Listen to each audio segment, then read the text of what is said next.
বাজার থেকে আজ এঁচোড় নিয়ে এসছে, কিন্তু এঁচোড়টা ভালো করে কেটে দেয়নি।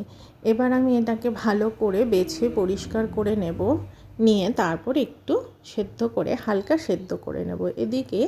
আর আজকে শনিবার যা যা রান্না করব, উচ্ছে আলু ভাজা করব, আর করব একটু গাজর দিয়েও আলু দিয়ে ভাজা করব, আর এদিকে লাউ এনেছে, লাউ ঘন্ট করব। এবার সমস্ত সবজিগুলো আগে কেটে গুছিয়ে নিচ্ছি। আর উচ্ছে আলু ভাজাটাও দেখো বসিয়ে দিয়েছি। শনিবার দিন, তাই একটু সব কিছুই নিরামিষ করব আজকে, মাছের কোনো ব্যাপার নেই। আর এদিকে আমি এঁচোড়টাও কিন্তু বসিয়ে দিয়েছি তেজপাতা, গোটা গরম মশলা, জিরে ফোড়ন দিয়ে আর আদা দিয়ে ভালো করে, হলুদ দিয়ে ভালো করে কষিয়ে নিচ্ছি। আর লাউটাও দেখো একদম কেটে ধুয়ে পরিষ্কার করে নিয়েছি। এঁচোড়টা হয়ে এসছে, একটু জল দিয়েছি, আর কিছুটা গরম মশলাও আমি বেটে দিয়ে দিয়েছি ওর মধ্যে। আর নামানোর আগে আমি একটু ঘি দিয়ে দিয়েছি।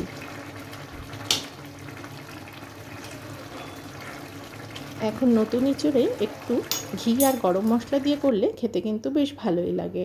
আর এদিকে আমি আবার কড়াইতে একটু ডাল ভেজে নিচ্ছি, মুগ ডাল ভেজে লাউ ঘন্ট করব। জিরে আর তেজপাতা ফোড়ন দিয়ে দিয়েছি, দিয়ে এবার লাউটা দিয়ে দেব।